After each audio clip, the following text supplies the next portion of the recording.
Hello and welcome to the Pikeville City Commission Report. I'm Minta Trimble with Commissioner Barry Cheney.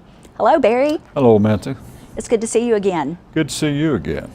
You're going to catch us up today on all the topics happening in the city with the Pikeville City Commission? Well, I don't think 30 minutes is long enough to talk about all of the topics that are going on in the city of Pikeville, but we will hit on a few today. That's good. There are a lot of great things that's been happening the Commission's been involved in, and I think the most recent is the Farmers Market. The Farmers Market had its grand opening in the first part of September, and it was a tremendous success. It was attended by several people from the Agricultural Department and the State Department. They all were very impressed, not only with the facility, but they were impressed with the community support and the amount of farmers that were there. It was a tremendous event. Senator Ray Jones, Legislator John Short, and others were in attendance. It's just a great event. It was well attended, wasn't it? I heard there were quite a few people there, and the vendors there too as well. They had some of the items there that they, the produce and the canned foods and things. Well, they did. They had everything from fresh ground flour to pawpaw jam, and it was just an array of products were being sold.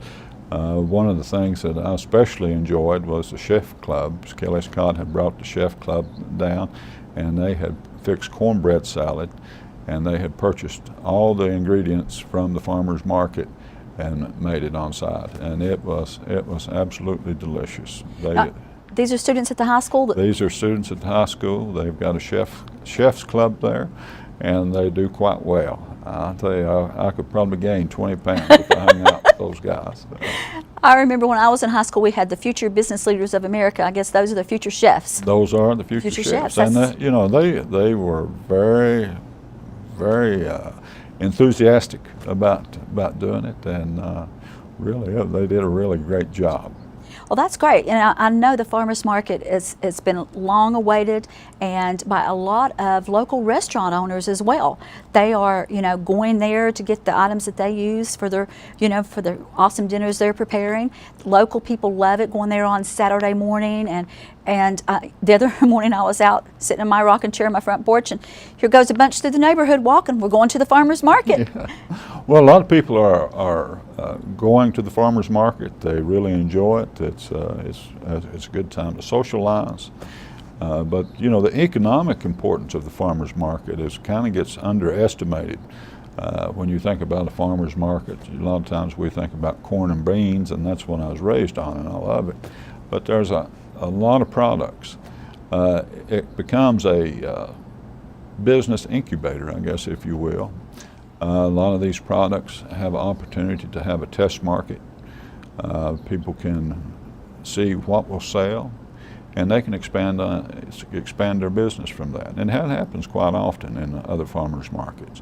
Even restaurants have sprung out of farmers markets by people who get their start to find out what foods and what the palate is for the local community, and they're able to be very successful.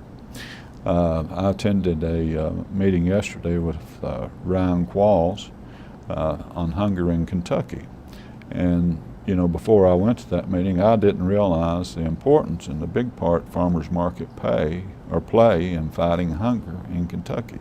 Really? It was very informative and surprising to me. There are different programs. You can get, even doctors can write prescriptions for fresh food to people, and they can take those prescriptions to the farmers market, and I'm not sure how the program works, but the food is paid for. A lot of food banks will purchase leftover food, or seconds, as they refer to having the food bank to give out to people. So farmers markets play a very significant role in our local economy, but also fighting hunger. It does take care of a lot of the waste that you might have of leftover products and such that you might normally discard. You can give those to a food bank. Right, that makes sure that the hungry are fed. And I know that it has helped local people as far as being an economic tool to increase maybe the loss of income that they've suffered, over or because of the loss of jobs. I know that firsthand because we have a friend that brings us vegetables, but then takes the rest of them, of course, and sells at the farmer's market, and that puts money in his pocket that he, to help feed his family because of the lack of work that he might have had. It does, and some people use it to supplement incomes, and some people use it as their income. It can be a very profitable adventure going to the farmer's market and selling your products. One of the things that we discussed over there in a meeting with Secretary of Agriculture is maybe finding some form of transportation that we can transport the elderly to that farmer's market where they can come down and buy those products. And not only, what we forget, that low income families, the food that they eat is high calorie. A lot of corn-based products, processed, and it adds the calories that they get are not calories that you need to have good health and do well. Finding ways that transportation can be arranged, or take the elderly and others that don't have transportation to the farmers market will be good, and that will help for the success of the farmers market. I bet you some of those people could share some good tips too. Oh, they could. I've had some good meals in some elderly couples' houses over the years. But another thing that the city has done, we've applied for a $230,000 grant, and we have had that, or we got that. We just got notification this week, and it's for promoting the farmers market. There will be a traveling billboard that will be going around the region and the area, advertising the farmers market, letting everybody know exactly where it is, so that when people come to Pikeville, they'll be able to run right down there and find the farmers market and go in and buy their produce. Well, and for people that don't know where it's located, the new location of the Pikeville Pavilion that houses the farmers market is right there next to the high school, between the high school and what sits on the field of what used to be the WLSI radio station. I was going to say, for the older crowd, it's where WLSI used to be. We always remember that, but right behind Pikeville, or Community Trust Bank. Right, so what you do is when you get to Pikeville and the first exit is exit 24, there's a right-hand turn there that takes you down towards the high school or Community Trust Bank. You just hang a left and right there it is. It's a nice green top, and that is awesome. I know they had different phases of the structure, and they're continuing to build on more. I saw yesterday. Phase 2 is coming. There was a little I guess confusion when they poured concrete last Saturday. It kind of hindered things a little bit, but we have promised never to pour concrete on Saturday again. But phase 2 is starting, and this is going to be a tremendous facility. At the opening down there the other day, several people talked about the various uses that could be used for. One lady even said this would be a wonderful place for a wedding. It's beautiful. But farmers market, first priority. Whatever days they want set aside, they've got first priority. I promised Joyce Pinson that would happen. That will happen. Well, what a lot of people doesn't realize either, the economic part of it as to securing job and growth for themselves, is that when they make these products, they can become registered with Kentucky Proud through the Department of Agriculture, which is it's an esteemed thing, to have that label of your product, and then it can become placed in different places and throughout, where people can purchase that. Well, in fact, those Kentucky Proud, Appalachian Proud products are in demand for grocery stores across the state. And in fact, there's just not enough farmers to provide those products. So that, a lot of good things can happen and can come out of that farmers market. Well, that's great. That's great news. So that's happened, and you mentioned grants, and I know we have a lot of work going on with our infrastructure, the sewer and things. Give us an update on what's happening there. Well, let's talk about the sewer plant. I told them, the commission, the other day, I felt like we'd been working on that since I was a little boy. Knee deep in it, huh? Knee deep in it. And it's probably been 5 years. This has probably been a expensive project. It's a difficult project. A lot of technical things going on. The design was probably almost a year being done. Then we went through the application process. All that's been approved. We are now going to have the bidding process, which will start probably this week, and those bids will be received, and we'll probably make a decision on the contractor by the end of October, and November probably should start seeing things happen down there. This is a $22 million project, and we have worked and gotten $9,471,500 some dollars in grant money to apply to this sewer plant.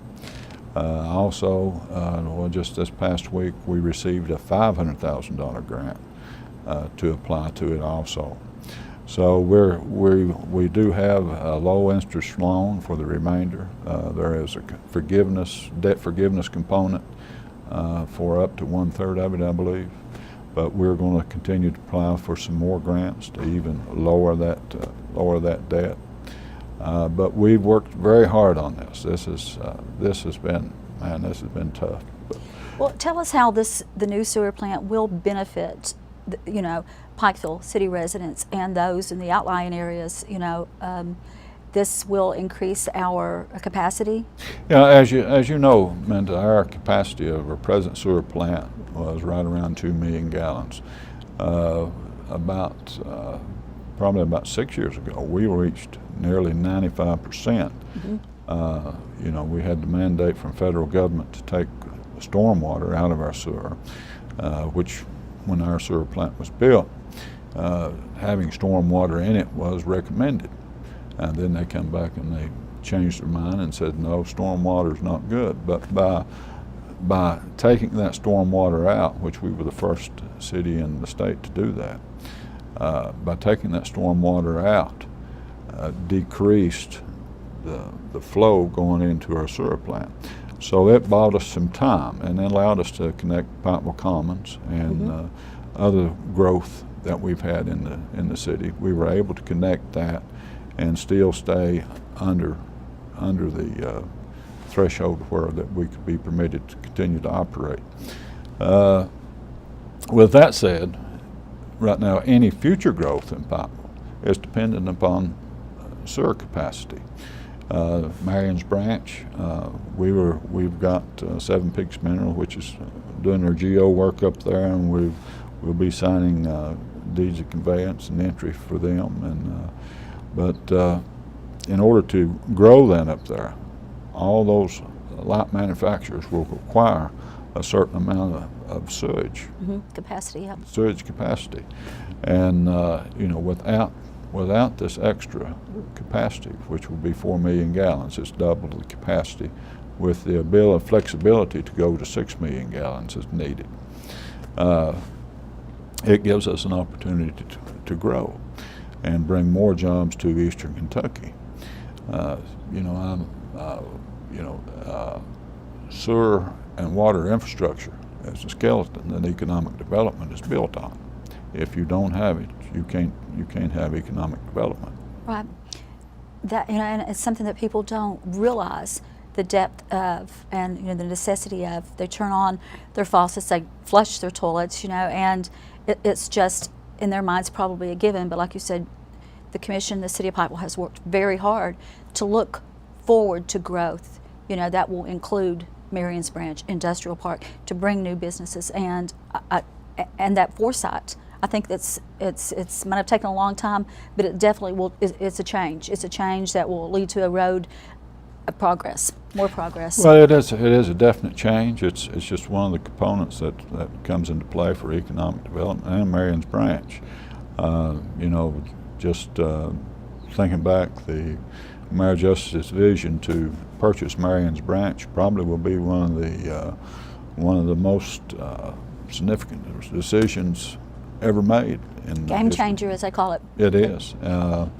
You know, and it was a long process getting that property, but it's turning out that it's going to be probably one of the best things that happened to Eastern Kentucky. And I noticed the bridge. How much more time before that's completed? Well, the bridge is close to being done. It should be by the end of October. That will be completed. They've got all their easements and in place, and as soon as that bridge is done, it's wide open. If you build it, they will come. Well, you know, in one sense of the word, they will. There's a lot of things that have to be done. You know, one of the other added components to that will be the fiber run on the which, you know, Kentucky Wired will be covering the entire state. But the only people that can connect to Kentucky Wired are state facilities or government-owned facilities. As far as connecting to residents, Kentucky Wired will not.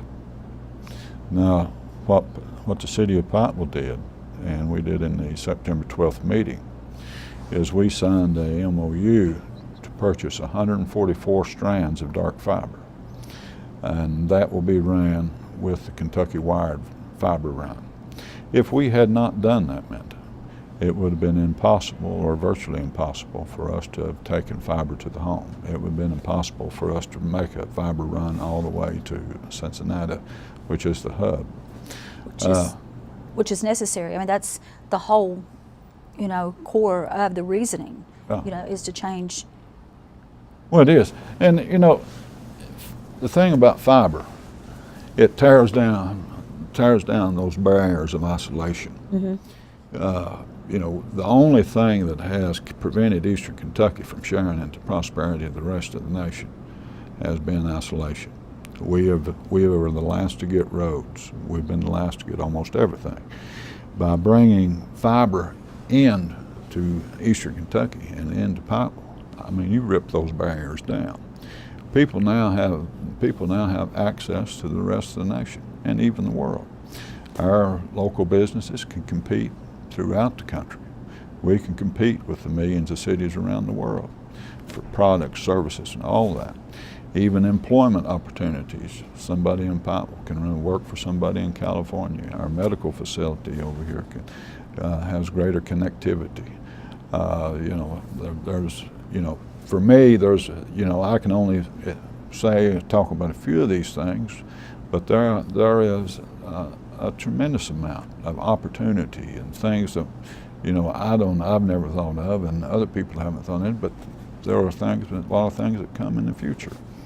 And outside our region, I know that when we go to other places and you have a taste of how, you know, when things can be brought here to this area, and like you said, before the roads and the infrastructure and these things are done, you can't imagine the possibilities. But now, with the dark fiber, it does. It gives other businesses, you know, that thought they are, you know, they're on the forefront of what's going to change here. Well, they are on the forefront on what's going to change, but, you know, not only is it not going to be like a lot of other places, we're going to be first rate. This is to have gigabyte speed in this community. There's only a handful of other cities in the country that do have this.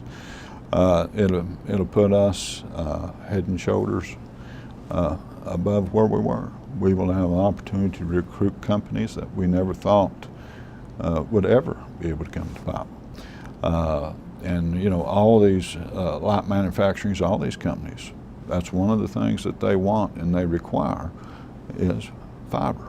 Mm-hmm. And have a decent speed. With this fiber run, you'll have greater upload speeds and download speeds.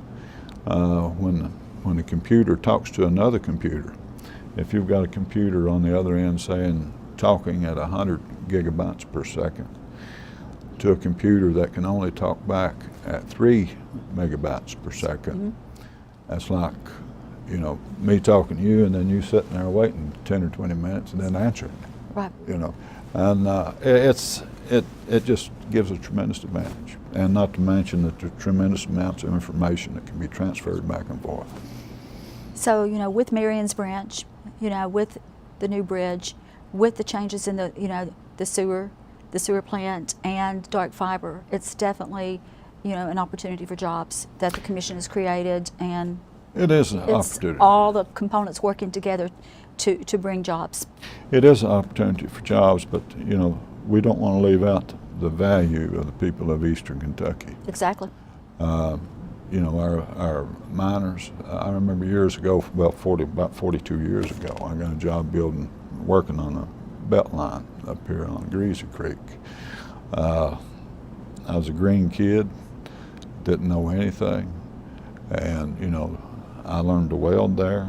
I learned to lay out sheet metal and learned to cut it, you know, all that stuff. I learned to run a small crane, I learned to drive a truck, and, you know, that was in the span of 2 years, and those were skills I could have taken anywhere and got a job with. Our miners and the people that have worked in those supporting industries, they have a tremendous amount of skills. They really do. I mean, you know, that trade that they've developed. In fact, in the 27 county region, we have 187,000 workers. And nearly 60% of those 187,000 are laid off. But these workers have tremendous skills. They don't have certifications, which is just nothing more than a sheet of paper that says, yeah, you can do this. But they do have the skills, and they are very good workers. A survey of the employers that in Eastern Kentucky were very satisfied with the Eastern Kentucky worker. And also they found that Eastern Kentucky workers are hardworking, they are loyal, and, you know, they show up on time. And that kind of work ethic is the backbone of of how America was built, how Eastern Kentucky and the mining industry built this area to be so. Oh, yeah. But that is our greatest asset to recruiting companies to Eastern Kentucky is our people. And before I forget, now we are going full force in economic recruitment, economic development. We're going to our train station downtown or on the Hamley Boulevard. We have made a decision to not lease that to a business, but that is going to be our economic development office. There will be, the city manager is going to move his office there. He's going to take a greater role in economic development. He'll have 2 assistants who will work in economic development. Chuck Sexton of One East Kentucky, and One East Kentucky will have an office in there. He'll have office space and meeting space as well. And we are going to launch out, and we are going to be very aggressive in recruiting companies and who we can get, so we can get good jobs in here for our people. Yeah, and that move, you know, to have an economic development team is a necessity when you're dealing with the kind of monies and the grants and the federal funds and the things that people, they don't realize, you know, I guess, you know, the amount of work that involves just that area. But so for it to be so centralized now and to be able to focus exactly on that, it's well needed. I mean, because for us to take those steps to move forward. Well, you know, there's many components of this. You know, this is something we had to do a lot of these things before we could get to this point. And, you know, to be able to get it done fast enough, we still wouldn't be fast enough. Yeah. You know, there's just so many people hurting, so many people out of work, so many people that are just hanging on and they're trying to stay as long as they can and not leave. But, you know, like I say, we're going to be aggressive, Kentucky wire to be here third quarter next year. Hopefully by the end of the year, we will have a good portion of Pikeville with fiber. We've got our economic development office down here. We're going to be recruiting. We've got BitSource, who is doing our website.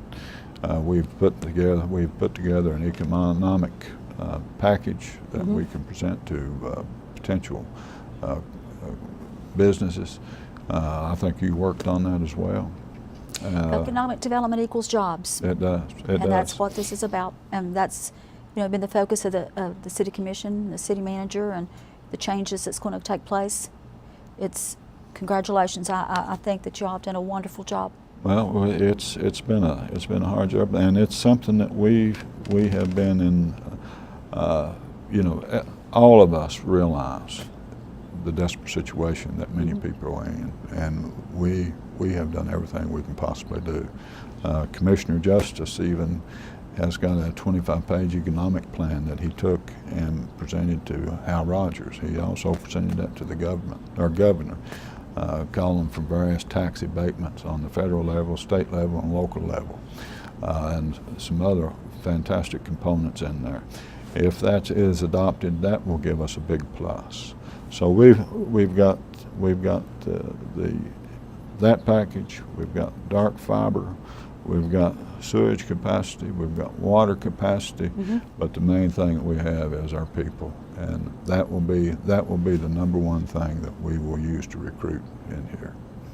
Well, and you've got people like you say, Commissioner Justice. He was built on that same foundation. He worked hard, and he knows the kind of people that he's worked with. And, oh yes. And I just can't, speak highly enough about those people that have worked in the mines and worked, in the dozers and worked in the dirt, and built our community. And too, on October 7th, Dr. Lyons has put together an event here in town. It'll start at 10:30 and be at the Expo Center, and it will be discussing potential growth. And from what I understand, there are some companies that will be there or be represented there at that meeting. He has been tremendous in the growth of Eastern Kentucky, or in the economic development of Pikeville. He has sent letters to all businesses that he does business with, inviting them to invest in Eastern Kentucky. And Alltech is now I think either the third or fifth largest feed company in the United States, first largest feed company in Canada. And all the countries and that they do business with, and all the companies, he sent them all letters to invite them to come to Eastern Kentucky.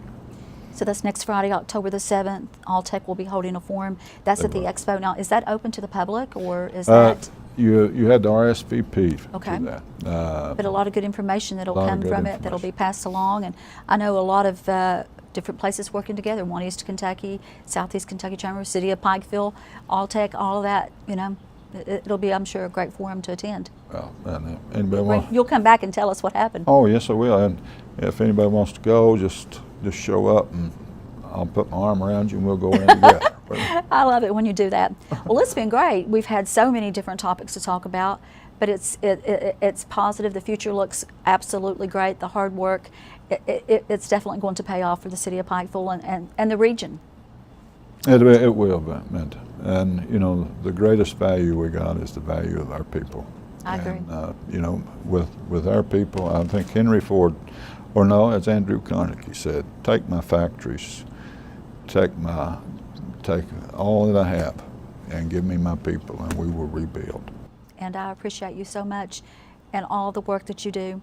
And we invite everyone to join us again in just a couple weeks, and we'll give you another update. This has been Barry Cheney, Commissioner Barry Cheney, the City of Pikeville, and we will see you again soon. Thank you.